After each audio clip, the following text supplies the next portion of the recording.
जब हम लोग बैठे हैं तो सबसे महत्वपूर्ण जो जानकारी हम लोगों को मिल रही है, जब बातचीत कर रहे हैं कार्यकर्ताओं से, नेताओं से, और जो जानकारी दे रहे हैं, समय समय पे पार्टी कार्यालय को भी सूचित किया जा रहा है।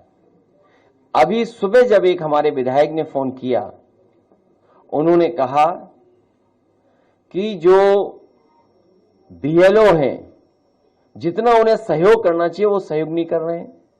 एक जगह वो बैठ जाते हैं, उसके बाद वो उन्हें ढूंढिए आप लोग, तब मिलेंगे, नहीं मिलेंगे।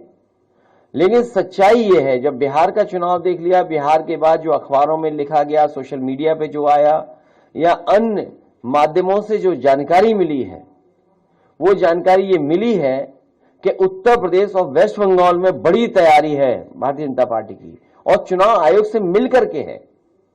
क्योंकि चुनाव आयोग की तरफ हम देखते हैं तो हमें उम्मीद है, करते हैं कि वो निष्पक्ष होगी, वो संस्था निष्पक्ष होगी, वो हमारी किसी भी शिकायत का निराकरण करेगी।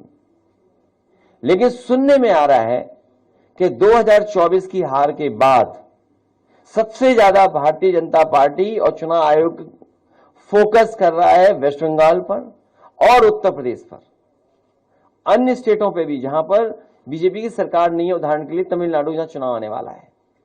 लेकिन सबसे ज्यादा फोकस, सबसे ज्यादा टारगेट और टारगेटेड जो चीजें हो रही हैं वो उत्तर प्रदेश और वेस्ट बंगाल में हो रही हैं, जहां पर चुनाव आयोग से हमें उम्मीद थी।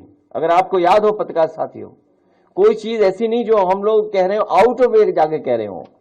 जब बाई इलेक्शन हुआ तो हम लोगों ने चुनाव आयोग का रोल देखा है। बाई इलेक्शन उत्तर प्रदेश के जब हुए, रामपुर का पार्लियामेंट इलेक्शन हुआ, उस समय हम लोगों ने रोल इलेक्शन कमीशन का देखा है। तमाम शिकायतें की गई, लेकिन उन शिकायतों पर कोई कार्रवाई नहीं हुई।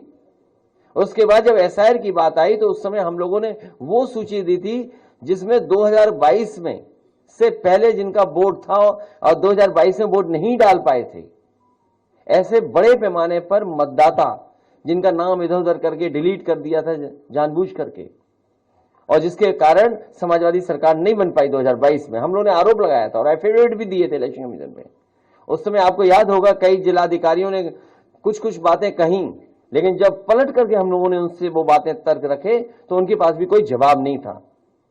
इसलिए जो तैयारी है, सबसे महत्वपूर्ण बात यह है कि भारतीय जनता पार्टी, उनकी सरकार, उनके अधिकारी और चुनाव आयोग मिलकर के ये तैयारी कर रहे हैं कि 2024 में जिन विधानसभाओं में समाजवादी पार्टी जीती है, इंडिया गठबंधन जीता है, उन विधानसभाओं में 50,000 से ज्यादा वोट काट दिया जाए एसआईआर के बहाने।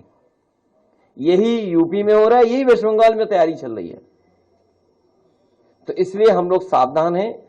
हम पॉलिटिकल लेवल पर, अपनी पार्टी के स्तर पर सभी कार्यकर्ताओं को आपके माध्यम से, अपने संगठन के लोगों को आपके माध्यम से ये अपील भी करते हैं कि पूरी जिम्मेदारी के साथ अपनी वोटर लिस्ट ठीक करें। जो वोट है, जो बनना चाहिए वो बनवाएं, बीएलओ से मिलकर के करें, और जहां कहीं नाकामी या जिस तरह की शिकायत मिले वो पार्टी कार्यालय तक जरूर पहुंचें। इधर जो शिकायतें मिली हैं, हम बड़े पैमाने पर शिकायतें हैं, मैं श्रीवास्तव जी जो ऑफिस में देख रहे हैं, मैं उनसे कहूंगा कि वो जरूर ब्रीफ करें। उससे पहले कोई एक अधिकारी है एसडीएम, उनकी रिकॉर्डिंग भी हमारे पास, कोई है रिकॉर्डिंग एसडीएम साहब वाली, एक एसडीएम साहब की रिकॉर्डिंग है। देखिए क्या कह रहे हैं, मतलब किस लेवल पे तैयारी है कन्नौज में। कन्नौज तो वो रहा है ना, हमारी राजधानी, देश की राजधानी रही है कन्नौज। सम्राट हर्षवर्धन महादानी, जिन्होंने कुंभ को आयोजन का शुरू किया था, तो जो सम्राट हर्षवर्धन की प्रतिमा हटा सकते हैं कुंभ स्थल से, वो बोट क्यों नहीं हटाएंगे? वो बोट हटाने में लगे हुए हैं, और कन्नौज भी टारगेट में आ गया है।